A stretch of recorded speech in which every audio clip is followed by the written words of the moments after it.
memerlukan atau anak-anak perlu keterampilan untuk mencari data dan segala macam. Tapi di balik itu kemampuan untuk bertanya dan seterusnya. Jadi nanti kita akan menyorot dari kemampuan anak berpikir.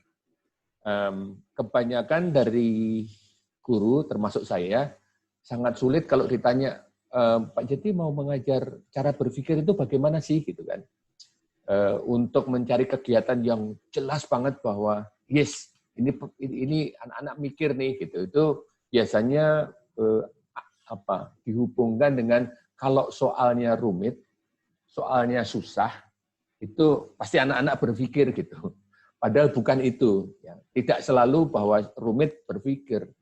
Rumit, terlalu rumit, garuk-garuk, ya nggak jadi berpikir kan gitu. Atau terlalu rumit terus ujung-ujungnya nyontek, nanti ya tidak berpikir gitu ya.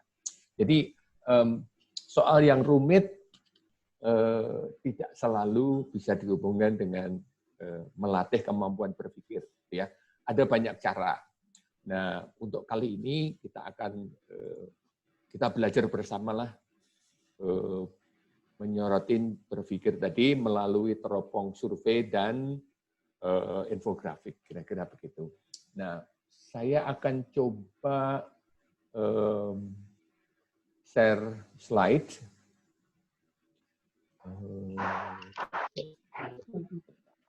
Slide saya.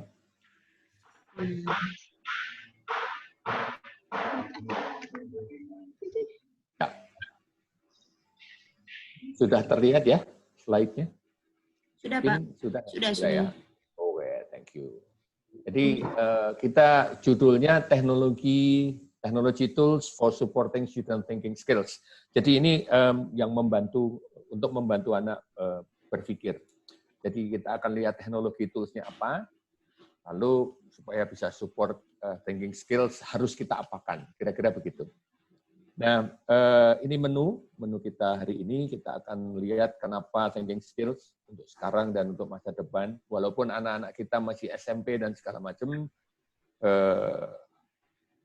bagaimana kita bisa membantu mereka. Nah, kita akan melihat critical thinking sedikit, lalu creative thinking, kadang-kadang orang bingung di area itu. Lalu kita akan melihat aktivitas nanti, aktivitas apa saja yang bisa kita lakukan supaya anak-anak kita yang masih kecil-kecil itu, kalau saya cucu ya, yang masih kecil itu bisa membantu untuk berpikir gitu. Ya, lalu kita akan melihat juga alatnya apa, technology tools-nya apa. Mohon ini nanti jangan dihubung-hubungkan dengan kurikulum gitu ya. Kalau dihubung-hubungkan dengan kurikulum nanti kita terbelenggu. Nanti mikirnya begini, oh ini di bagian kurikulum ada, mungkin saya mau mencoba gitu. Ya, tapi ini tidak langsung berkaitan dengan kurikulum itself. Jadi agak berbeda cara menyampaikannya. Dilihat kalau cocok mau dicoba silahkan, kalau kira-kira tidak cocok jangan dipaksakan. Gitu ya. Mari kita bereksplorasi. Nah, untuk itu untuk mengawali pagi ini silakan Bapak Ibu ke menti.com. Lalu masukkan kodenya 786623. Silahkan. Menti.com 786623. Lalu dijawab. Di situ ada beberapa pertanyaan.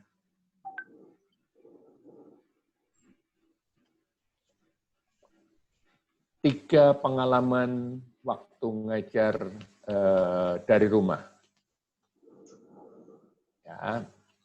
Menti.com 786623. Silahkan.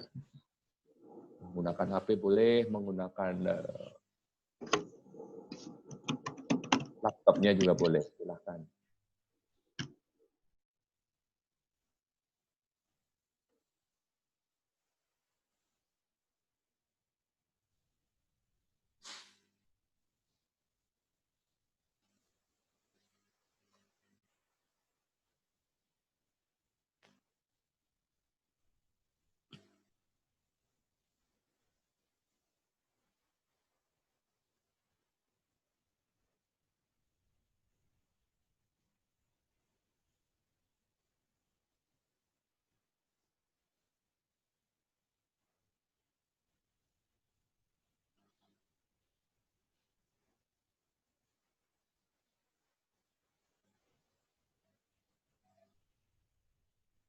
ya fleksibel, fun, terus belajar, kreatif, confuse, semangat,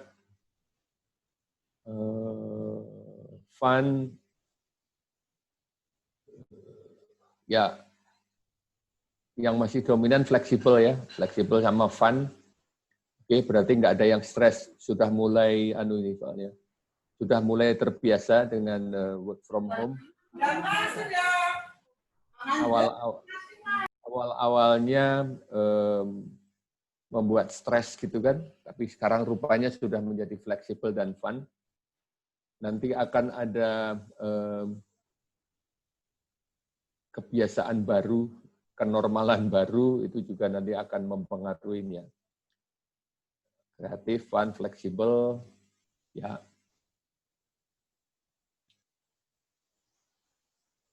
Oke, bagus. Jadi ada unsur fun, ada unsur kreatif. Nah, nanti waktu kita bicara tentang creativity sama thinking skills, moga-moga menjadi fun, moga-moga Bapak Ibu kreatif nanti melihat aplikasi yang ada, lalu ditambah aplikasi-aplikasi yang lain. Tentunya. Pertanyaan berikutnya. Nah, favorite aplikasi dan software waktu ngajar remote teaching kemarin, atau mungkin masih sekarang masih remote ya, itu apa? 3 aja. Kalau nggak ada 3, 2. Kalau nggak ada 2, 1. Tadi kan banyak fun, banyak fleksibel gitu ya. Yang baru masuk bisa mencoba ke menti.com, www.menti.com, lalu masukkan kodenya 786623 tanpa spasi. Silakan. Menti, oke. Google Classroom, Padlet. Mari yang lain. WA Group.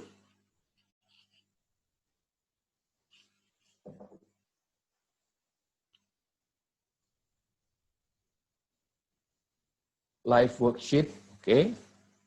Virtual museum, very good. Google Classroom, ya.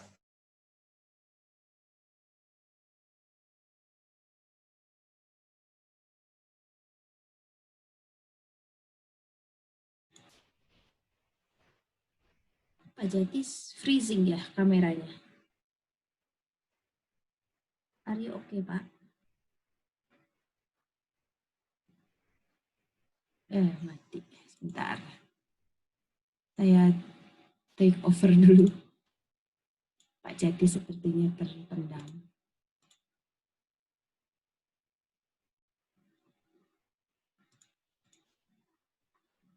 Ya, kita masih di Menti.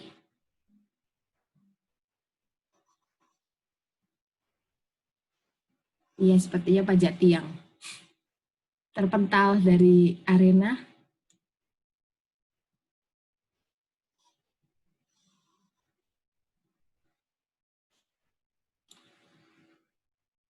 Nah, ini experience. Lalu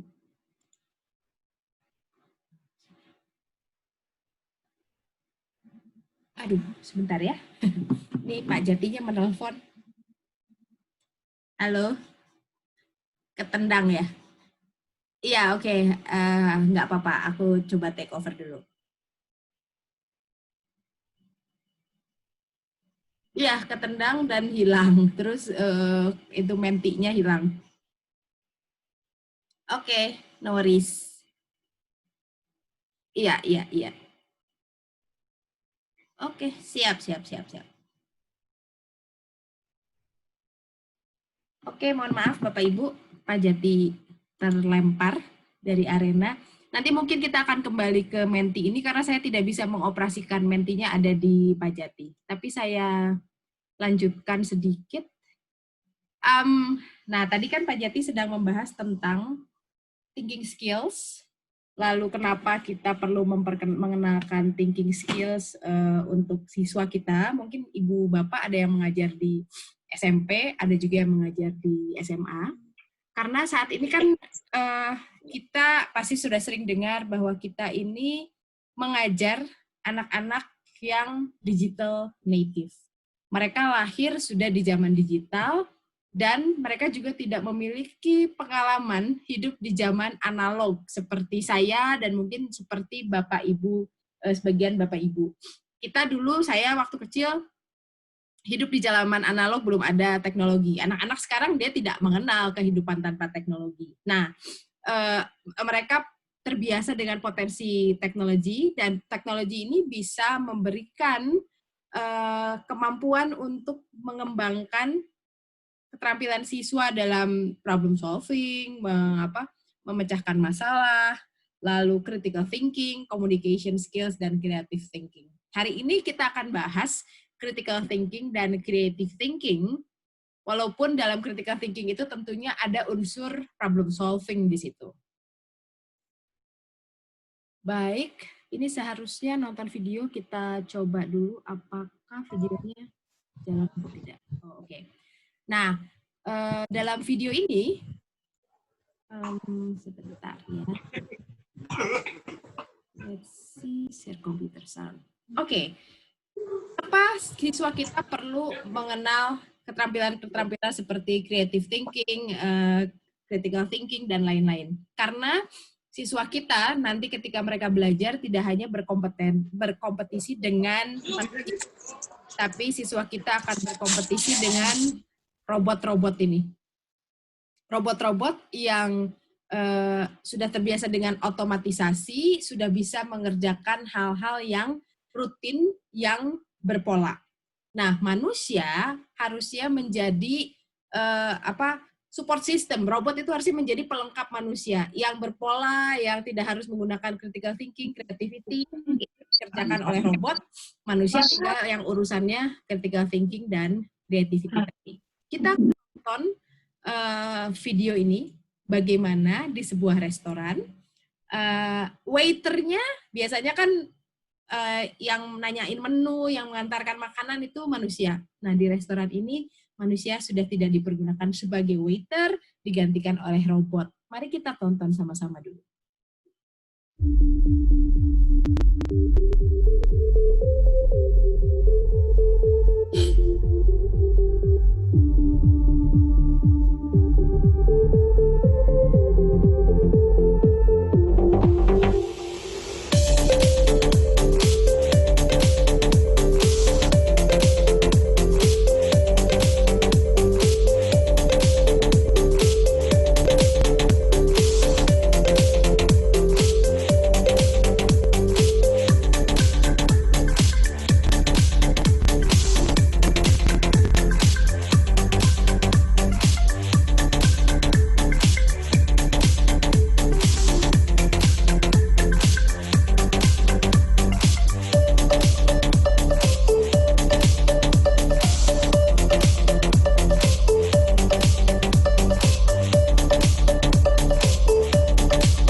Oke, nah itu tadi Bapak Ibu, salah satu fakta bahwa dalam beberapa hal manusia bisa tergantikan oleh robot. Bagaimana bisa tergantikannya? Ketika mereka perlu mengerjakan hal-hal yang nggak usah pakai pikir. Ketika mereka perlu mengerjakan hal-hal yang nggak harus kreatif. Itu kan semuanya sudah berpattern ya. dikasih makanannya, lalu robotnya pergi ke meja tertentu. Atau dipanggil ke meja tertentu, nanti ambil piring yang kotor. So, semuanya itu sudah berpattern, tidak diperlukan manusia. Bayangkan berapa ratus ribu orang yang akan tergantikan jika skill mereka hanya bisa itu tadi, nganterin makanan, bersihin meja, ambil makanan, dan lain-lain. Jadi itu kenapa kita perlu membekali siswa kita dengan keterampilan yang saat ini robot belum bisa. Memang sebetulnya ini artificial intelligence dan sebagainya ini semakin berkembang. Yang tadinya katanya robot tidak punya perasaan, sekarang mulai ada robot yang punya perasaan gitu. Yang tadinya robot tidak bisa berpikir memecahkan masalah, sekarang semakin pintar robotnya, sudah mulai bisa membuat problem solving dan lain-lain. Oke, kita lanjutkan. Nah, kalau kita sering berkata mendengar kita harus menyiapkan siswa kita untuk masa depan. Pasti Bapak Ibu sering dengar di mana-mana. Atau mungkin menyebutkan itu juga. Kita menyiapkan mahasiswa untuk masa depan. Padahal yang selama ini disebut the future masa depan itu sekarang sedang terjadi. Kita sedang hidup bersama-sama dengan artificial intelligence ini, hidup bersama-sama dengan robot. Seperti tadi saya sampaikan bahwa artificial intelligence dan robot akan mengambil alih pekerjaan-pekerjaan yang berpola dan rutin. Berpola, rutin, itu ke itu terus gitu. Dan robot nggak akan protes, nggak akan minta naik gaji, nggak akan minta THR, dan lain-lain. Makanya perusahaan akan lebih suka meng-hire robot daripada manusia. Artificial intelligence and robots cannot perform tasks that require creativity and critical thinking. Nah, ketika diperlukan kreativitas di situ, ketika diperlukan critical thinking di situ, robot tidak bisa menggantikan manusia. Makanya, disinilah kita perlu mengasah kemampuan itu untuk anak-anak. Jadi, schools need to nurture students' creativity and critical thinking and help transfer their ideas into innovative solutions. Gimana kita nurturing, membantu para siswa untuk terus bisa mengembangkan kemampuan critical thinking dan creativity-nya. Baik, kita lanjutkan. Nah, ini sekarang bagian saya. Kita akan bahas, tadi kan kita sudah ngomong tentang thinking skills, creativity, critical thinking. Saya akan mau narik garis dulu ke thinking itu sebetulnya apa sih? Nah, Bapak Ibu, sekarang saya akan mengajak Bapak Ibu melihat gambar. Lalu Bapak Ibu akan mengetik di chat, apa sih yang Bapak Ibu lihat di gambar ini? Apapun itu yang dilihat boleh dituliskan di chat. Silahkan. Silahkan ditulis apa yang Bapak Ibu lihat di gambar ini. Saya intip dulu chatnya. Oke. Bisnis, cafe, rapi, restoran, cozy, cafe, restoran. TV, window, restoran, cafe, oke. Cafe tutup, nah akhirnya. Cuan. Kedai kopi, restoran close. Alright. Ya, di sini kelihatan ada kayaknya sih cafe ya, kayaknya coffee shop. Tapi meja kursi-kursinya pada di atas, mungkin tutup. Posternya bagus. Restorannya bisa belum buka, atau mungkin zaman PSBB ini kemarin restoran harus begini, tidak boleh menerima dine in atau makan di dalam restorannya. Kafenya tutup. Oke, terima kasih. Sekarang kita stop dulu. Tadi kan Bapak Ibu saya minta untuk melihat gambar ini secara umum. Sekarang saya kasih setting. If you are the owner of the cafe, kalau Bapak Ibu pemilik cafe ini, ya, put yourself as the owner. Nah, saya ganti pertanyaannya. Apa yang Bapak Ibu akan lakukan? Kalau Bapak Ibu pemilik cafe ini, apa yang Bapak Ibu lakukan? Wait. Bentar ya, ini kayaknya. Saya ini triple agent soalnya, jadi admin juga. agak-agak repot sedikit. Ya, jika Bapak Ibu pemilik kafe ini, apa yang akan Bapak Ibu lakukan? Kalau kafenya tutup, pengunjungnya sepi, nggak ada yang datang. Bagaimana Bapak Ibu akan menyelesaikan masalah ini? How are you going to solve the problems? Atau punyakah Bapak Ibu pertanyaan? What do you have in mind? Kalau punya kafe sepi begini. Silakan ditulis di chat. Promosi sosial media?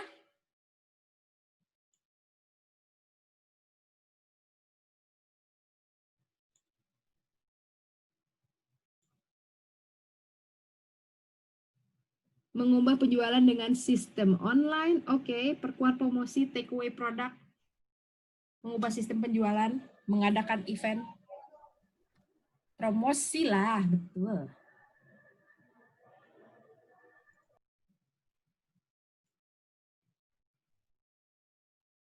Promosi makanan baru, good idea ya, jadi bikin menu yang baru, menganalisa apa yang disukai anak muda dan menjual menu kekinian. Wah, keren ini Bu Sri. Variasi dan makanan minuman. Oke, jadi banyak kemungkinan yang bisa dilakukan ya. Ada unsur promosi keluar, tapi juga memperbaiki yang ada di dalam. Menunya mungkin makanannya diganti, minumannya diganti, atau cek apa sih yang disukai oleh anak-anak. Misalnya lagi musim kopi dalgona ya mungkin menyediakan kopi dalgona dan lain-lain. Mulai memikirkan sistem pemasaran dan lain-lain. Oke, terima kasih Bapak Ibu. Nah, tadi itu Bapak Ibu diajak bermain-main dengan thinking skills. Tadi saya punya 2 jenis pertanyaan kan. Yang pertama, Bapak Ibu diminta untuk menuliskan apa saja yang dilihat. Yang kedua, problem solving. Tentunya yang lebih sulit yang kedua ya, daripada yang pertama. Pastinya yang kedua memerlukan deeper thinking, ada sedikit analisa, muncul chatnya juga di sini agak lebih lama daripada yang pertama. Kalau yang pertama langsung ada kafe tutup, kursi dibalik, ada poster dan lain-lain. Tapi yang kedua Bapak Ibu seperti diam dulu, berpikir, lalu apa ya yang akan ditulis. So that's a deeper thinking skills. Di situ ada unsur problem solving, ada unsur critical thinking, dan ada unsur creativity ketika muncul dengan bikin menu baru dan lain-lain. Nah, kalau saya bicara tentang critical thinking dan creative thinking, itu adalah thinking proses yang sebetulnya nggak bisa kita pilah-pilah. Seperti mengayuh canoe, jadi kadang-kadang kita muncul dengan creative thinking-nya, kadang-kadang kita muncul dengan critical thinking. Kita nggak bisa memaksa misalnya, oke anak-anak hari ini kita akan belajar tentang creative thinking. Otak kreatifnya dipakai ya, jangan pakai otak critical. That's impossible. Because it's the way we think. Jadi balance. Walau kadang-kadang ada yang lebih kuat di kreatifnya, ada yang lebih kuat di critical thinking-nya. Ketika kita berpikir itu ada otak kanan dan otak kiri. Kalau creative thinking itu kalau kita berpikir, sebentar ada noise. Ketika creative thinking itu ketika kita berpikir lalu kita mencari sesuatu yang baru. Jadi kalau dianalogikan itu seperti gaya-gaya seniman berpikir. Apa ya? Pengen buat inovasi apa ya yang baru? That's creative thinking. Nah, kalau critical thinking itu cara berpikirnya detektif. Jadi mereka biasanya mengobservasi, menganalisa, melihat situasi, habis itu baru mencari solusi terhadap masalah. Antara critical thinking dan creative thinking itu biasanya ujung-ujungnya sih untuk mencari solusi, problem solution, namun caranya yang berbeda, mencari sesuatu yang baru atau lebih fokus kepada menganalisa apa yang ada lalu mencari solusinya. Begitu. Nah, let's think deeper now. Tadi Pak Jati sudah jelaskan di awal bahwa hari ini banyak sih cara untuk mengasah critical thinking dan creative thinking. Dan thinking itu nggak cuma 2 ini, ada divergent thinking, ada computational thinking, dan lain-lain. Jadi banyak cara yang kami akan fokuskan di sini, 2 hal. critical thinking dan creative thinking dengan cara yang pertama mengumpulkan data dan informasi, dan yang kedua memahami data dan informasi melalui dua cara, yaitu infografik dan survei. Apakah Bapak Ibu sudah terbiasa menggunakan infografik? Boleh ditulis di chat, pernah nggak pakai infografik atau meminta siswanya membuat infografik di kelasnya? Pak Ray pernah? Ya, saya tahu Pak Ray bahkan pernah presentasi ya Pak. Bu Variani pernah, yang lain belum. Pak Andi pernah? Oke. Lumayan, masih banyak yang belum. Nah, infografik itu kayak apa sih? Infografik itu seperti ini. Ini yang disebut dengan infografik. Oh, poster, yes. Bentuknya kayak poster, seperti poster, tapi biasanya infografik itu memuat banyak makna, tetapi dikemas sedemikian rupa supaya secara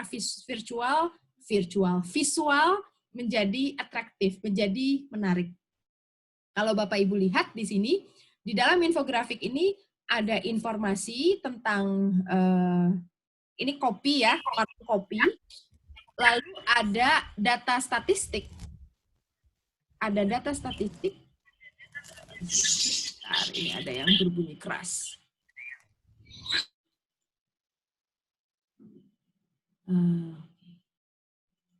Sebentar, saya mau menyapa Pak Jati. Are you there? Yes. Oh, alhamdulillah. Help me. Kenapa my connection is not stable. Ya. Oke. Okay. Tapi ya nggak apa-apa. Lanjut aja dulu. Oke, I need help with muting things. Tadi agak ribet karena harus meng-admit yang masuk, nge-mute terus sambil presentasi. Yeah, okay. Otaknya berkeliaran. Ya, nggak apa-apa. For coming back. Ya, lanjut.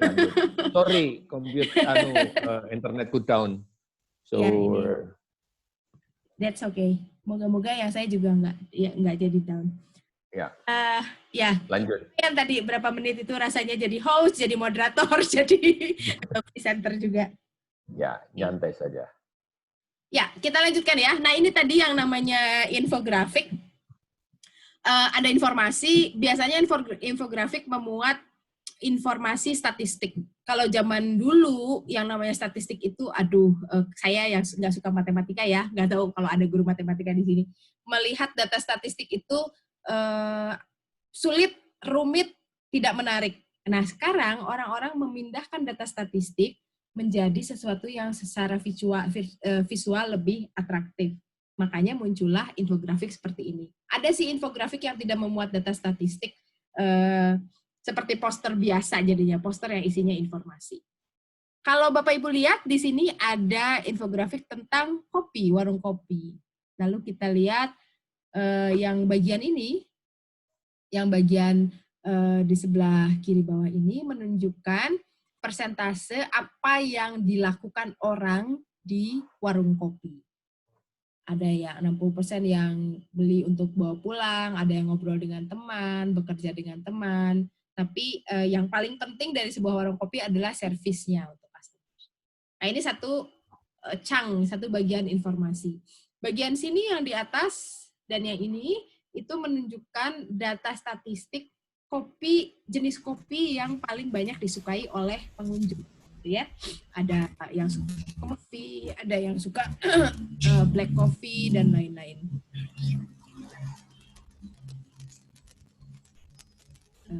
Sebentar, ini dari mana ini ya?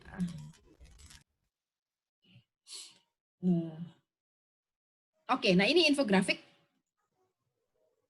Sekarang kalau Bapak Ibu akan menggunakan infografik di dalam kelas, misalnya, punya ide nggak kira-kira kalau ada infografik seperti ini, apa yang bisa dilakukan oleh Bapak Ibu? Ayo, saya menantang Pak Ray yang pernah menggunakan infografik.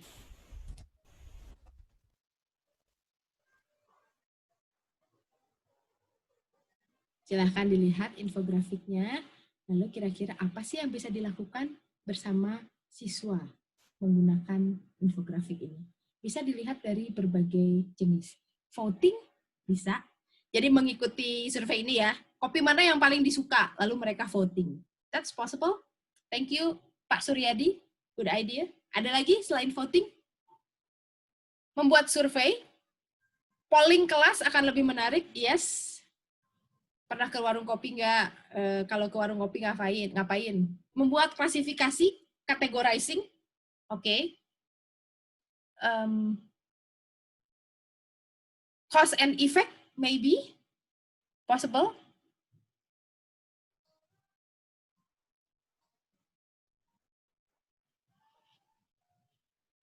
Survei, polling, terakhir buat kesimpulan. Facts, yes, bisa melihat fakta-faktanya seperti apa.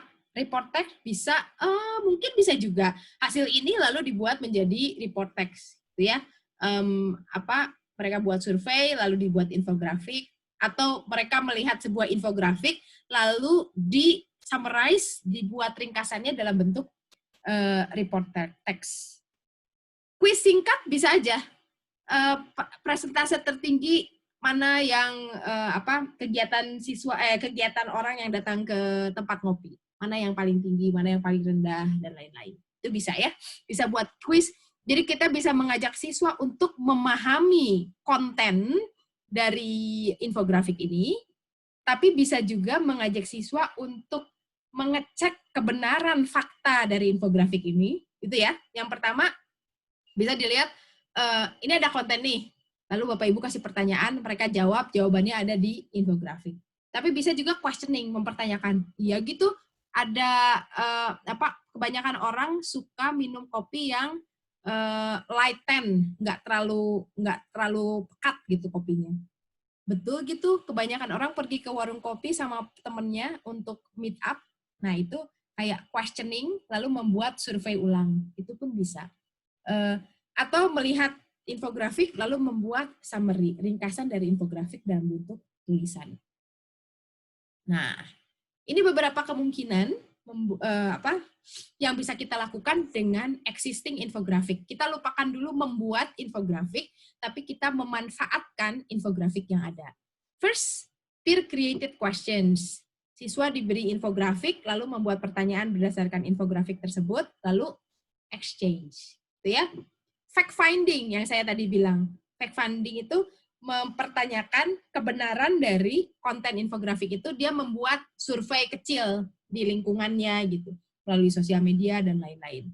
Compare to yourself. Ini misalnya di sini ada, kalau orang ke warung kopi senangnya ngobrol sama teman. Lalu compare to myself. Oh enggak, saya kalau ke warung kopi justru senangnya sendiri, buka laptop terus kerja. So that's different. Checking information sources. Ini sumber informasinya dari mana ya? Populasinya siapa ya? Yang menjadi target surveinya siapa ya? Bisa dicek informasi. Nah ini summary writing yang tadi bilang tentang report text. Kalau ada infografik sini, bikin dong satu paragraf summary. Atau personal response. Ada infografik ini, what's your response? Apa respon Anda terhadap infografik ini? Ini tidak terpaku pada pembelajaran bahasa Inggris ya.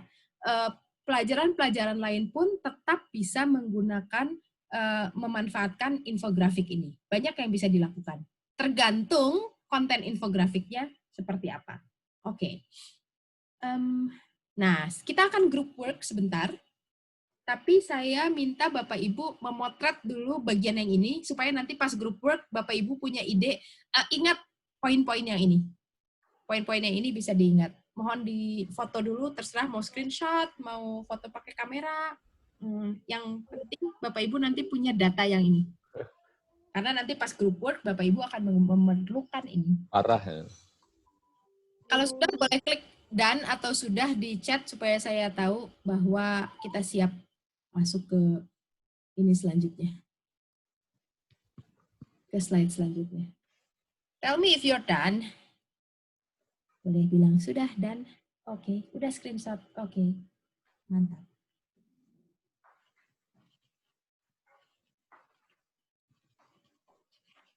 Nah, kali ini Bapak Ibu akan bekerja dalam kelompok. kalau Bapak Ibu kemarin ikut sesi Mbak Grace dan Mbak Celia, mungkin sudah tahu ya bahwa di workshop ini akan ada menggunakan breakout room. Tapi kalau baru kali ini ikut, kita akan, Bapak Ibu akan bekerja dalam kelompok. Saya dan Pak Jati tidak akan hadir di kelompok itu. Nanti kita lihat di sini ada sekitar 39. Mungkin saya akan bagi ke dalam satu kelompok 3 orang, jadi biar diskusinya lebih enak. Nanti Bapak Ibu akan mendapatkan worksheet yang perlu di-download. Yang perlu difikirkan, yang perlu diingat sekarang, mohon untuk take off whatever mata pelajaran yang Bapak Ibu ajar itu dilupakan dulu sejenak. Kita fokus di thinking skills-nya, sehingga nanti ketika dalam satu kelompok ternyata ada yang ngajar bahasa Inggris, ada yang ngajar biologi, matematika, mungkin diskusinya menjadi tidak nyambung, kita fokusnya di thinking skills-nya dulu. Nanti kalau sudah dapat ide-ide dengan thinking skills-nya, Bapak Ibu secara personal bisa mengadaptasinya untuk mata pelajaran masing-masing gitu ya. Karena ini kan banyak pengajar mata pelajaran yang berbeda-beda. Oke. Nah, bagian yang ini minta difoto juga karena nanti Bapak Ibu akan mengakses ini bit.ly/zoom_ct2. Ini adalah worksheet yang akan Bapak Ibu lihat nanti ketika mengerjakan tugasnya. Nah, ini worksheetnya. Sebentar, saya klik dulu. Saya akan jelaskan sebentar, nanti Bapak Ibu bisa mulai bekerja. Let me cek jam berapa ini. Oh lalah, where is it?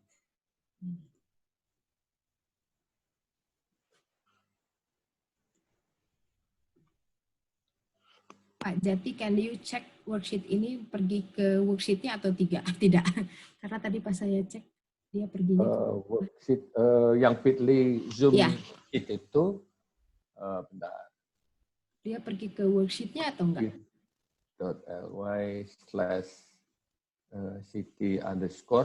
Zoom_ct2. Zoom_cT2.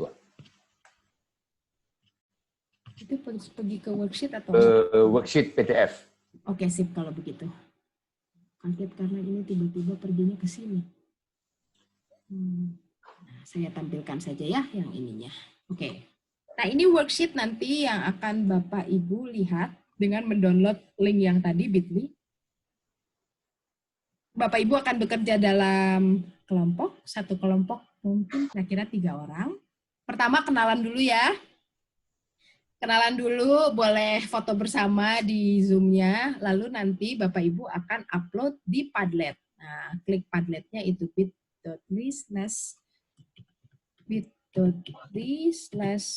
udah oke. _CT.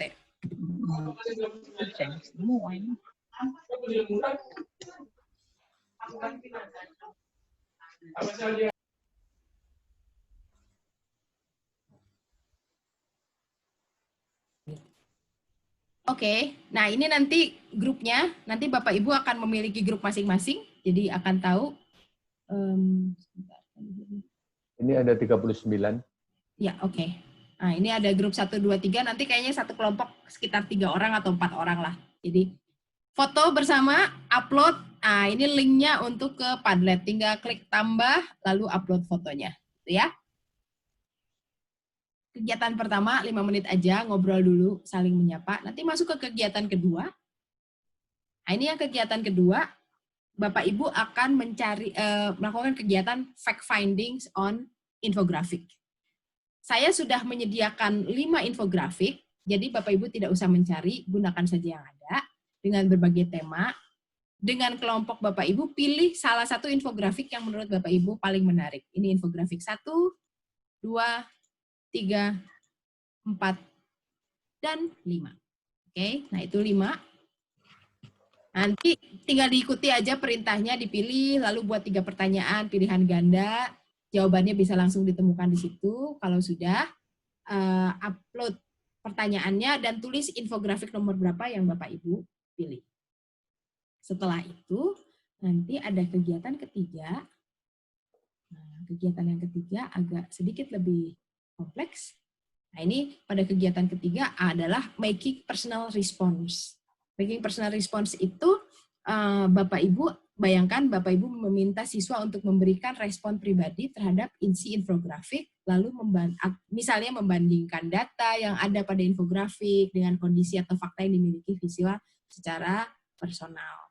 Lalu tuliskan instruksinya, bayangkan ini ada infografik, lalu Bapak Ibu meminta siswa mengerjakan salah satu tugas, lalu buat instruksinya. Nanti kalau ternyata bingung, boleh raise hand ya, boleh ask for help pada kami akan menunggu di main room. Jadi kalau ada yang perlu bantuan, kami akan masuk ke grup Bapak Ibu. Tapi kalau tidak perlu bantuan, silakan solve your problem, use your critical thinking and creativity dalam mendiskusikan tugas ini. Nah, sekarang silahkan foto ini atau bisa mulai di-download. Saya akan buat dulu breakout room-nya. Saya buat 10 aja ya breakout room-nya. Jadi nanti isinya ada mungkin 3 atau 4 orang.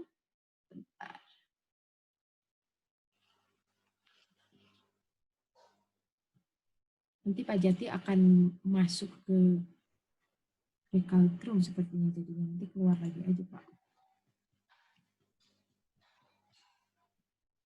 Oh, ada ITEL yang... Alright. Sudah siap ya? Unstable connection. Nggak apa-apa nanti kalau oh ya, diingat-ingat kelompoknya dulu, jadi begitu masuk lihat, oh ya saya room berapa. Karena nanti kalau Bapak Ibu tertendang keluar, Bapak Ibu akan masuk di ruang utama nih, di main hall. Nanti saya perlu memasukkan ke grup yang tadi. Jadi begitu masuk, ingat saya ada di room berapa. Kalau ketendang, langsung nanti pas masuk bilang ke saya. Oke, siap ya masuk breakout room? Worksheet sudah di-download atau minimal di foto. Sekarang saya akan buka room-nya. Menitnya sudah ada di situ ya. Kira-kira kita akan berada di room sekitar 20 menit. See you in 25 minutes ya. See you in 25 minutes. Goodbye.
Halo, kedengeran nggak? Yes. Oke. My network is not really stable. Tapi memang kayaknya network ini, aku juga tadi kan agak lama lemot gitu. Yeah, that's what happened to the whole country. Bisa networknya, bisa juga Zoom-nya yang banyak dipakai.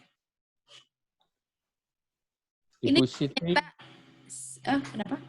Ibu Siti ini ada di room berapa? Bu Siti, which room are you in? Ada di room berapa tadi, Bu? Emang Bu Siti ada di luar? Ini ada di luar. Di sini. Aku ada Siti. Nah, ini yang baru masuk malah Bu Desi. Bu Desi tadi di room berapa, Bu? Di admit dulu. Udah ku update belum ya? Udah aku udah admit. Ternyata kalau di set dari belakang nggak berlaku tuh mute participant. Jadi yang nanti tuh harus di set itu mute-nya, lupa aku nggak. Ya, kemarin aku juga lupa nggak ini.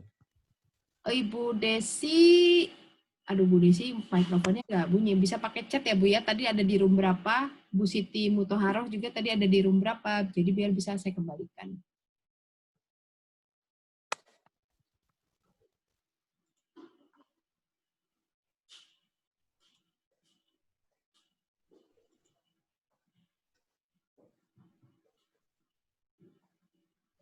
Oh, Bu Siti Mutoharoh ini ada 2. Oh. Bu Desi, tadi di room berapa, Bu? Saya masukkan room 5 aja gitu ya. Kosong soalnya room 5.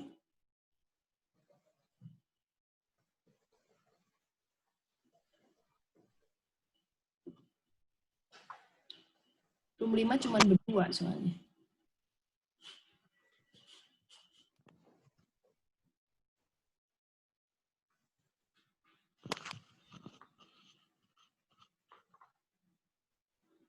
Bu Desi nggak join nih. Susah kayaknya. Aku mau buka dulu. Oh, sudah ada yang mulai. Sudah ada. That's sudah fast. pada mulai. Grup 5 sudah mulai. Ya. Lah, kenapa Bu Eka postingnya sendirian? Ya, mungkin dia sendirian. Enggak, grup 5.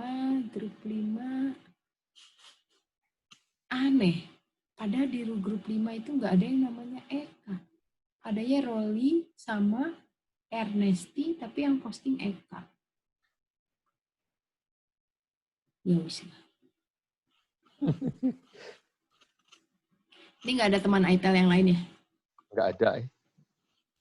Pada sibuk-sibuk masing-masing kali ya. That's okay.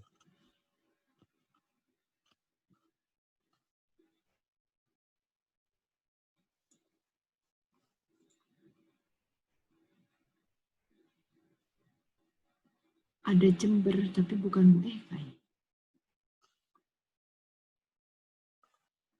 Grup 1 mulai.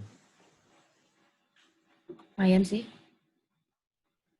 Apa? Cepat juga. Aja ya, kalau nggak ada yang angkat tangan, kita nggak usah masuk. Nggak usah masuk. Udah sini nggak masuk.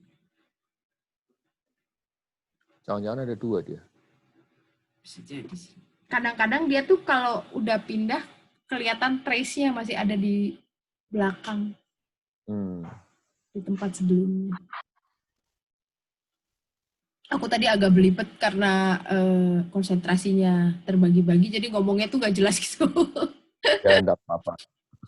Aku tadi juga mau membantu, nggak usah. Masuk di Zoom-nya juga pelan banget. Susah ya? Network-nya balik, masuk ke intinya susah. Masuk ke ruangnya. Terus pakai tak reset, pakai modem tak reset, segala macam baru. Oh, ini aku juga nggak di kursi, aku pindah tempat. Oh gitu? Melalui survei. Survei hanya alat ya, hanya cara saja untuk mencapai ke sana. Tapi sebetulnya kalau kita survei itu mengajarin anak-anak untuk menemukan dan mengerti informasi. Jadi mengerti informasi tidak harus melalui bacaan yang aneh-aneh gitu ya. Comprehensive questions dan segala macam perlu sih, tapi sebetulnya lewat survei itu bisa melatih mengerti informasi, menangkap informasi keseluruhan yang ada, membuat pertanyaan untuk untuk mencari inti dari informasi. Jadi kita harus membuat pertanyaan-pertanyaan yang bagus gitu. Membuat pertanyaan tidak mudah, lebih mudah menjawab daripada membuat pertanyaan. Tadi Bapak Ibu sudah mencoba di ruangan. Ya, mengumpulkan data, lalu melihat secara statistik, itu juga nanti bisa melalui survei ke sana, lalu menganalisa data dari survei itu. Ya, ada banyak aplikasi yang bisa dipakai, tapi sebelum ke sana kita perlu mengetahui tipe pertanyaan dulu. Jadi nanti kalau sebelum membuat survei, terutama anak-anak SMP ya, jangan langsung ayo bikin survei, bikin pertanyaan gitu. Tapi harus dijelaskan dulu bahwa model pertanyaannya itu ada yang pilihannya hanya 2, yes, no, benar, salah, setuju, nggak setuju, gitu. Pertanyaan-pertanyaan itu kapan harus digunakan kalau pilihannya hanya 2. Ya. Lalu di dalam survei ya jangan semuanya yes, no saja kalau tujuannya untuk membuat infografik yang cukup lengkap karena di situ ada ada fakta, ada kesukaan dan segala macam. Lalu ada model pertanyaan multiple choice, itu yang jawabannya bisa lebih dari 1, bisa banyak. Nah, kalau multiple choice questions itu kalau tidak yakin, A, B, C, D, E, yakin begitu. Kalau, oh ada yang lain ini mungkin, others jangan lupa ya, yang lain apa gitu. Itu bisa berupa checkbox, macam-macam. Jadi model pertanyaan, membuat pertanyaan untuk multiple choice tidak mudah, itu harus dilatihkan dulu. Jadi latih yes no questions itu mungkin pakai Padlet dulu, multiple choice question diskusinya bisa menggunakan Padlet dulu atau board yang lain gitu, atau WA group gitu. Jadi jangan buru-buru langsung membuat surveinya, tapi pertanyaannya seperti apa dulu, yang mau disurvei apa dulu. Ya, itu penting. Lalu anak-anak juga perlu dikenalkan juga dengan pertanyaan-pertanyaan yang ada skalanya, ada ratingnya gitu. Nah, rating ini biasanya kalau yang kita tanyakan itu persepsi, satu perilaku atau opini gitu kan. Seperti kalau kamu seberapa suka sih kamu online quiz? Kasih 1 sampai 10 gitu, suka banget 10, kalau enggak berapa. Jadi mulai diajarkan dengan membaca data yang seperti itu. Nanti akan bermanfaat untuk pembelajaran dalam artian untuk berpikir. Open-ended questions bisa mudah dibuat, hanya nanti mengolah datanya sulit. Mempresentasikannya di dalam infografik juga sulit, karena jawabannya bisa macam-macam. Jadi open-ended questions mungkin dibatasi saja, jangan semuanya open-ended question atau didominasi oleh open-ended question. Ya. Jadi sebelum survei, balik lagi harus mengajarin cara membuat pertanyaan. Ya, disitulah proses berpikirnya anak-anak. Jadi untuk mata pelajaran apapun, saya pikir bermanfaat untuk mempertanyakan sesuatu, gitu ya. Jadi ada 4 yang harus dikenalkan model-model pertanyaan. Tujuannya bukan untuk apa-apa sih, untuk anak-anak berpikir membuat pertanyaannya itu sendiri, gitu ya. Nah, saya ingin Bapak Ibu nyoba ke bit.ly/zoom CT4. Coba, di situ ada survei. Saya ingin tahu, karena saya akan membuka toko kopi gitu ya, pengen tahu flavor yang disukain itu apa sih. Gitu. Silahkan ke bit.ly/zoom_CT4.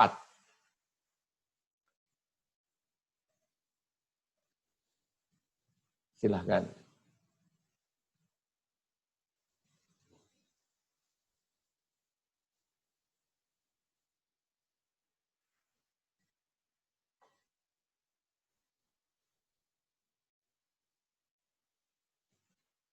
Ya, bit.ly/zoom_CT4.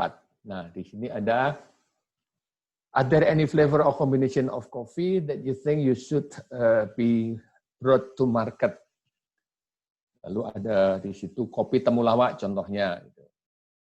Lalu Bapak Ibu bisa add ide di sini, add ideas. Ayo, kira-kira apa idenya? Silahkan. Vin sudah lihat yang three-sider belum di layar? Sudah kelihatan, Pak. Ya, sudah.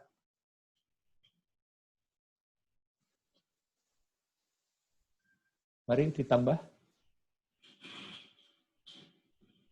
Kopi temulawak. Ya. Wih, memberi sensasi unik. Temulawak tuh pahit. Ya, ada satu, kopi temulawak, jadi diklik add idea aja, lalu dituliskan. Silahkan.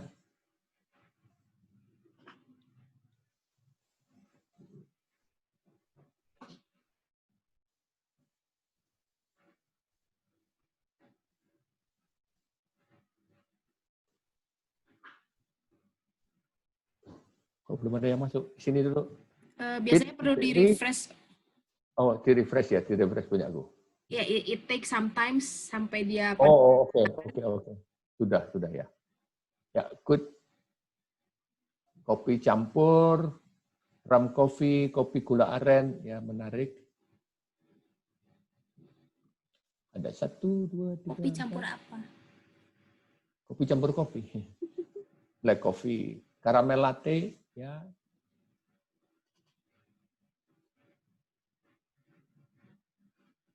Oke, caramel latte. Setelah caramel latte ada apa?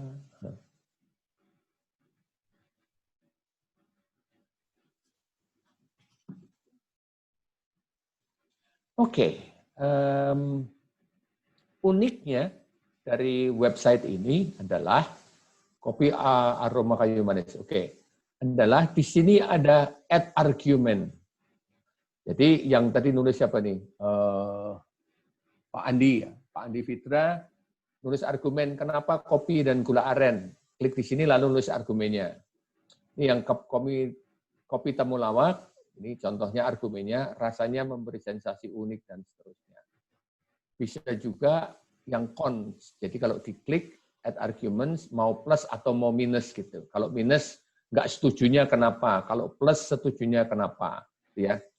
Jadi kalau yang mau mencoba silakan, pamannya kopi aroma kayu manis. Kayaknya nggak enak deh. Diklik argumennya sini. Gitu kan.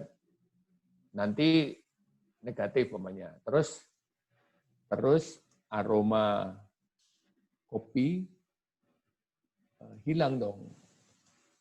Gitu kan? Terus saya save. Ya. Jadi waktu membuat statement di sini anak-anak diajarin juga untuk pro dan cons dari statement ini, terus nanti diakhirin dengan voting. Ya, jadi dengan satu website yang sederhana, sebelum membuat infografik, jauh hari sebelum membuat infografik, bisa diajarin bertanya dari sini karena mau membuka warung kopi gitu kan, flavor apa yang disukain, yang harus baru, yang apa ide yang keren baru apa gitu. Ya, jadi disinilah berpikir kecil-kecil sebetulnya anak-anak mulai diajak berargumen dan segala macam. Saya pikir yang beginian cocok juga untuk sekarang, remote teaching, mungkin sebagai satu chunk activity gitu, mungkin nanti bisa dicobakan. Ya. Jadi ini free, silakan dicoba bermain di sana. Ya.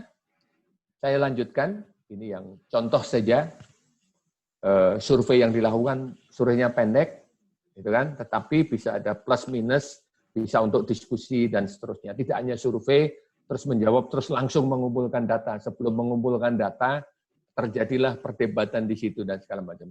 Ya. Yang ini untuk range harga, mungkin tidak perlu praktek. Ini range harga, nanti keluarnya harga yang paling murah akan muncul paling besar hurufnya begitu. Ini yang paling gampang untuk dan paling cepat, survei yang paling cepat kalau kita menginginkan sesuatu yang sudah pasti banget. Range harga, range warna yang begitu, itu bisa dilakukan dengan cepat. Ya. Sangat berbeda dengan ini, yang ini punya layer-layer untuk mengajarin anak-anak berpikir. Ya. Ide untuk survei untuk apa sih, gitu kan? Survei itu untuk favorite, kesukaannya apa? Anak-anak di sekolah A, apa yang paling olahraga apa paling disukai? Survei dulu. Setelah disurvei, buatlah infografiknya dan segala macam. Crowdsource solution ini kalau ada masalah Ya, apa yang harus dilakukan umpamanya di kelas 1 atau kelas yang paling rendah ada masalah di situ, anak-anak tidak mau mengerjakan PR semua gitu kan, atau separuh kelas tidak mau mengerjakan PR. Itu kenapa? Solusinya seperti apa? Bisa dilakukan dengan survei. Collect opinions atau poll, meminta pendapat bahwa work from home itu lebih enak atau tidak, belajar dari rumah enak atau tidak, itu bisa lewat polling dulu. Nah, tadi Vinita sudah menjelaskan juga yang ini, from data to survey. Data yang ada seperti apa, kita nggak yakin data itu benar, gitu kan? Mau mengecek dan segala macam itu bisa melalui survei. Ya. Ini infographic creation task. Tadi sudah dijelaskan oleh Vin. Tadi sudah ya yang ini? Yang itu, yang itu belum sih. Ya, ini cuma untuk ideas aja. Kalau yang tadi kan lebih kepada menggunakan infografik yang sudah ada, lalu kita guru membuat activity-nya. Kalau ini membuat infografiknya, jadi siswa yang diminta untuk membuat infografiknya, bisa tentang infografik sendiri. Jadi kalau ini misalnya tadi sudah melakukan survei yang sudah dibahas oleh Pak Jati, nah setelah itu hasil dari surveinya, kalau biasanya ditulis dalam bentuk laporan, nah ini dibuatnya dalam bentuk infografik. Jadi nyambung dari survei yang tadi, lalu dibuat di infografik ini. Itu aja. It's more ideas on creation. Nah, kalau stages membuat infografik, mungkin perlu bentuknya seperti project ya, agak panjang. Kita melakukan research, lalu instrumennya tadi pakai survei, seperti yang tadi Pak Jati sudah jelaskan, lalu sesudah jadi hasil surveinya didapat, baru diorganize, dikumpulkan dalam chunking of information. Kalau misalnya tadi masih ingat infografik yang copy, itu kan dia dibagi-bagi. Yang satu informasi tentang aktivitas orang ketika masuk ke warung kopi. Yang satu lagi jenis kopi yang banyak disukai oleh pengunjung. Itu ada 2 organisasi data di situ. Lalu baru nanti ditentukan bentuk display-nya mau seperti apa, baru menentukan teknologinya, tools-nya. Jadi tools-nya jangan diberikan di awal, tapi berikan di sini. Sesudah mereka melakukan step 1, 2, 3, baru ke situ. Terakhir, sharing. Mau sharingnya dalam bentuk apa. Sayang kalau siswanya hanya bikin infografik, terus dikumpulin di file gurunya gitu. Jadi mungkin mereka bisa share di sosial media dan lain-lain. Itu ide kalau siswanya membuat infografik berdasarkan survei. Agak panjang perjalanan. Ya, sharing, saya menambahkan sharing perlu banget karena untuk menunjukkan achievement, menunjukkan sukses, menunjukkan siapa dia, hasil kerja, belajar dari kelompok yang lain dan segala macam, lebih baik sharing. Ya. Kalau sudah pede banget, mungkin sharingnya tidak hanya dengan teman-teman satu kelas, tapi bisa sharing di website sekolah dan segala macam. Ya. Jadi sharing penting untuk identity. Ini apa sih argumen aja kenapa kita perlu menggunakan infografik untuk fostering atau mengembangkan kemampuan berpikir siswa. Jadi kan tadi sebenarnya udah dijelasin sih bahwa ketika memvisualkan informasi itu ada proses critical thinking dan creative thinking di situ. Memahami informasi yang Bapak Ibu lakukan ketika membuat pertanyaan itu pun ada proses berpikir di situ. Bagaimana menghubungkan berbagai jenis informasi, lalu membuatnya dalam sebuah layout, mendesain, memilih warna, gambar, dan lain-lain. Itu semuanya melibatkan proses critical thinking dan creative thinking. Jadi betapa membuat infografik, memahami infografik itu dapat fostering, dapat mengembangkan kedua kemampuan berpikir itu. Lanjut, Pak. Ya, my internet connection is not stable, tapi kedengeran ya? Kedengeran. Ya, oke. Ujung tools aja sih. Ya, tools for creating infographic itu ada draw.oi. Ya, jadi ini lebih ke ini 30%, ini 50%, yang sangat simple begini. Silahkan, tidak apa-apa. Tapi yang penting adalah proses sampai di sininya harus telaten dan benar, gitu ya. Karena alatnya sendiri, toolsnya seperti ini bisa didapat di mana-mana. Ya. Jadi jangan dilihat hasil ujungnya, gambarnya bagus dan segala macam, tapi justru proses sebelum ini terjadi, infografinya jadi, itulah proses berpikirnya. Ya. Visma, kalau Visma ini template-nya sudah disediakan, sudah ada gambar-gambarnya begini, jadi nanti siswanya tinggal tambah.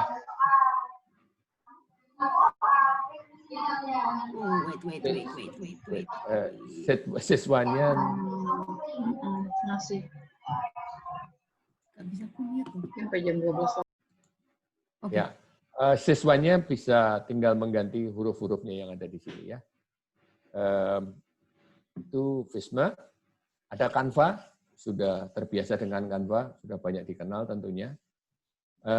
Kalau mau lebih simple ya ada Wordle.net seperti ini, seperti Word Cloud ya. Ini juga merupakan infografik tersendiri. Jadi silakan dipilih yang cocok yang mana. Nah, ini ada timeline Night Lab, ini mungkin Vin yang menjelaskan ini. Oke. Yang pernah Nah, ini yang jadi kan infografik itu macam-macam sih modelnya. Yang dari tadi kita jelasin itu semua yang berbasis data statistik. Tapi sebetulnya infografik tidak selalu harus berhubungan dengan data statistik. Bisa juga ini untuk yang berhubungan dengan sejarah timeline itu bisa menggunakan Night Lab timeline. Jadi dia akan menunjukkan urutan waktu, kejadian, kegiatan, lalu dibuat dalam bentuk timeline. Tinggal masukin aja time-nya, activity-nya atau kejadiannya apa, time activity. Tapi kan ini bisa berdasarkan bacaan misalnya. Bisa membicarakan history of robot gitu. Terus lihat dari tahun berapa sampai tahun berapa, terus mereka buat dalam bentuk timeline, ini bisa. Reading comprehension kalau dalam bahasa Inggris itu bisa. Begitu. Ya, proses itu juga bisa. Proses bekerja di lab, proses membuat sesuatu, proses mengerjakan sesuatu bisa menggunakan timeline. Ini tutorialnya. Jadi kalau nanti pengen tahu Draw.oi, Visma, Canva, Wordle, sama timeline ada di sini. Nanti dipelajarin sendiri, silahkan. Itu video tutorialnya. Ya. Nah, kembali ke survei sekarang. Kalau survei, ini contoh saja. Ya. How do you drink coffee? Ini contoh multiple choice, ini multiple choice, multiple choice, multiple choice. Nanti kalau untuk belajar di sekolah mungkin jangan semua multiple choice. Jadi yang yes no perlu diajarin bikin pertanyaannya anak-anak. Lalu yang open ended perlu diajarin dan seterusnya. Yang ranking itu perlu diajarin. Jadi dipikirkan model surveinya seperti apa supaya anak-anak membuat pertanyaan. Ya, untuk hasilnya itu efek samping ya. Jadi yang anak-anak lebih kritis lagi nanti dalam bertanya. Balik lagi menjawab pertanyaan lebih gampang dibandingkan membuat pertanyaannya. Nanti silahkan dicoba. Nah, tools-nya itu ada SurveyMonkey, ini yang sering digunakan orang. Free juga. Ada Google Form, Bapak Ibu pasti sudah sering membuat Google Form. Nah, ini yang tadi, three-sider saya sarankan untuk dicoba karena ada perdebatan pro dan cons, ada voting. Jadi di sini ada ide, lalu idenya bisa dikomentarin positif atau negatif. Setelah itu lalu ada voting. Jadi dengan satu sheet saya pikir proses belajarnya akan banyak. Ya, silahkan nanti dicoba. Kalau yang ini answergarden.ch ini lebih ke mana yang kayak Wordle sih, mana yang akan muncul paling gede, disitulah hasil bisa yang tertinggi atau terendah. Ini kalau surveinya pengen cepat, ya. Tentang harga, tentang warna, gitu. Itu saja bisa dilakukan. Nah ini tutorialnya.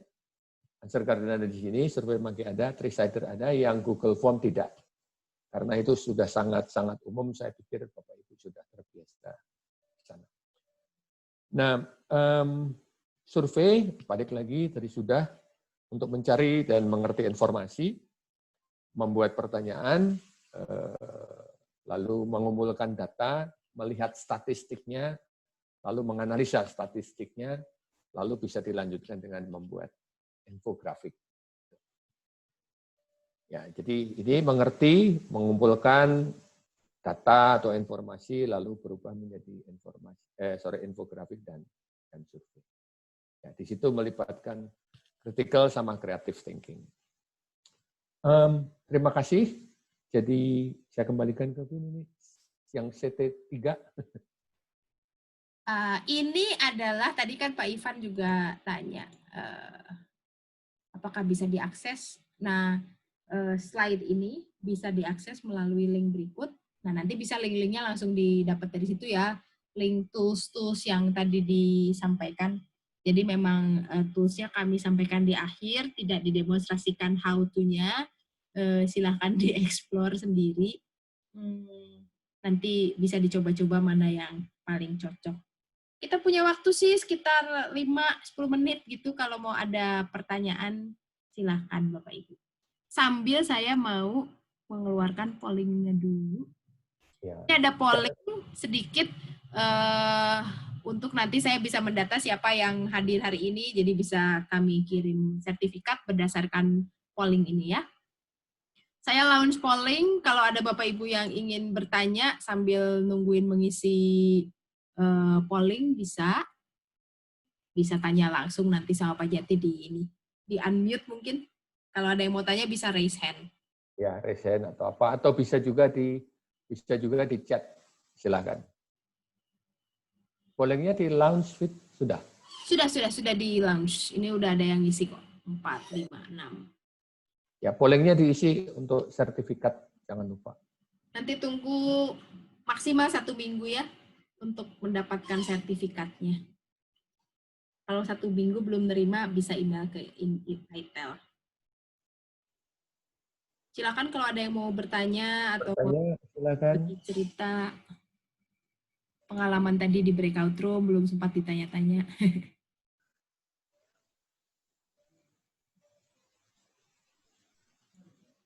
Ada yang raise hand nggak? Nggak ada ya? Banyak.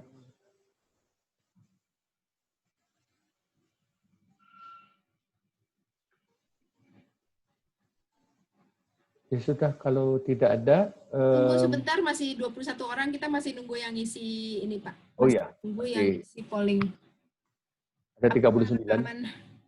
Rekaman hari ini akan diberikan nanti ketika saya mengirimkan sertifikat, isinya adalah link ke materi, link ke rekaman, apalagi yaitu sertifikat dan link ke materi dan rekaman. Tapi perlu waktu untuk mengirimkannya ya Bu. Apakah rekaman ini akan diberikan? Ya, pasti. Iya.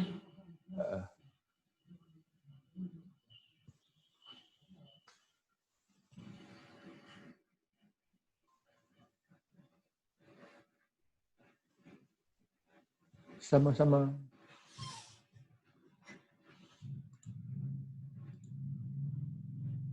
Ya, mohon maaf tadi saya sempat menghilang di awal. Internetnya. Terima kasih Bu Ervina. Semoga sih bisa keren sampai lupa masak. Iya, sama saya juga tadi ditanyain makan apa siang ini, sudah zuhur, belum ada makanan. Semoga bisa diterapkan, jadi nanti perlu difikirkan yang cocok buat mata pelajaran masing-masing apa gitu ya. Ya. Proses pembelajarannya, betul Pak Ray. Tadi kita baru memberikan ide-ide kecil apa yang bisa dilakukan dengan infografik. Nah, sekarang tinggal bagaimana membuatnya dalam sebuah rangkaian pembelajaran. Perlu disesuaikan dan perlu dicoba, direnungkan dulu. Jangan mikir tools-nya dulu, tapi prosesnya apa, ngajarin anak bertanya bagaimana gitu ya. Di sana, jadi silakan. Ya kan sekarang katanya Bapak Ibu sudah lebih dimerdekakan dari kurikulum gitu. Jadi punya lebih banyak kebebasan mungkin untuk bermain-main dengan konten yang menarik, tidak hanya mengajarkan konten secara kognitifnya saja gitu, tapi juga itu creative thinking dan critical thinking itu perlu.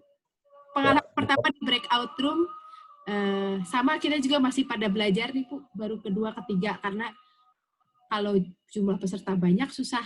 Nah, buat Bapak Ibu yang mungkin menggunakan Zoom juga di sekolahnya, bisa dipakai nih modelnya gitu untuk breakout room. Kalau kebetulan di sekolahnya ada fasilitas ini.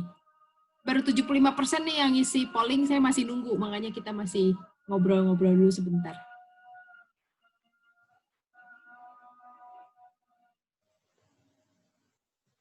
Ya, hari ini saya harus mengajar 4 kelas secara daring, agak repot.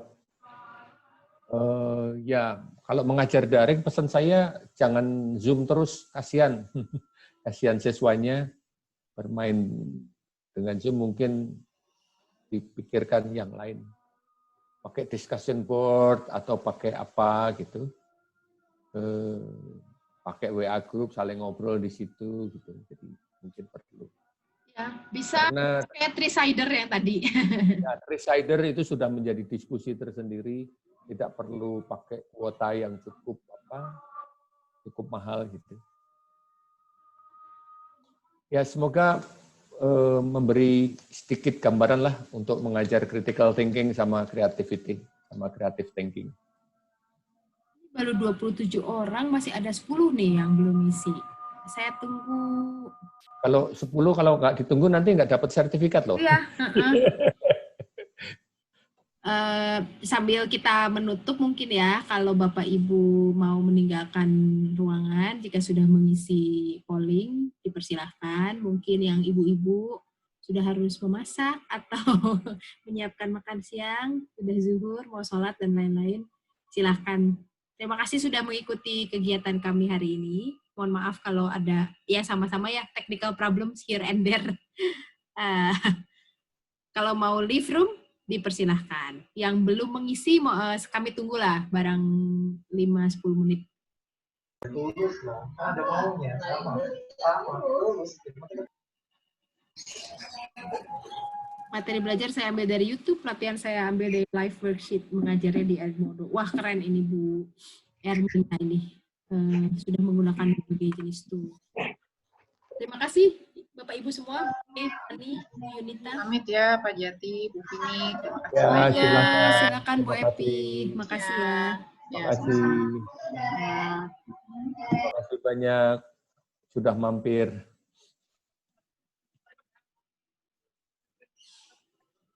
Sama-sama. Materi nanti via email, betul? Tapi bisa diambil di sini loh. Kalau mau yang cepat, tadi yang Bitly sekalian saya share lagi.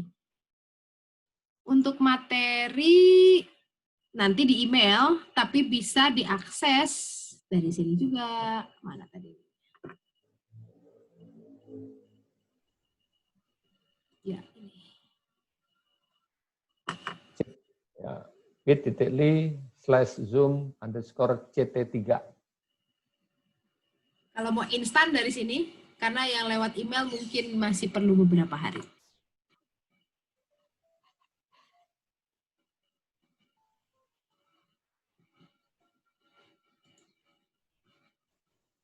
Ya, workshop yang ini nggak ada reminder lewat email, sepertinya tidak. Iya, tadi juga ada ada yang nggak bisa masuk karena nggak dapat link dan lain-lain, mungkin agak ini lupa kayaknya nge-set reminder ya waktu itu. Ya, mungkin. Mohon maaf.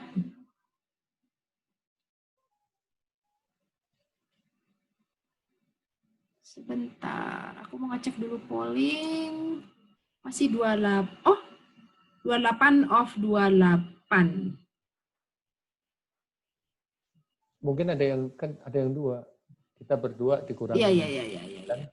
Attendees sih, kalau kita kan masuknya bukan attendees. Oke. Kayaknya sih sudah masuk semua. Udah masuk semua ya? Baik, terima kasih Bapak Ibu jika terdaftar di yang workshop selanjutnya. Masih ada satu lagi ya Pak ya, yang tentang assessment. bersama Mbak Lutfi dan Mas Daniel. Terima kasih semuanya. Saya juga pamit. Sebentar, belum stop. Anak nunuk.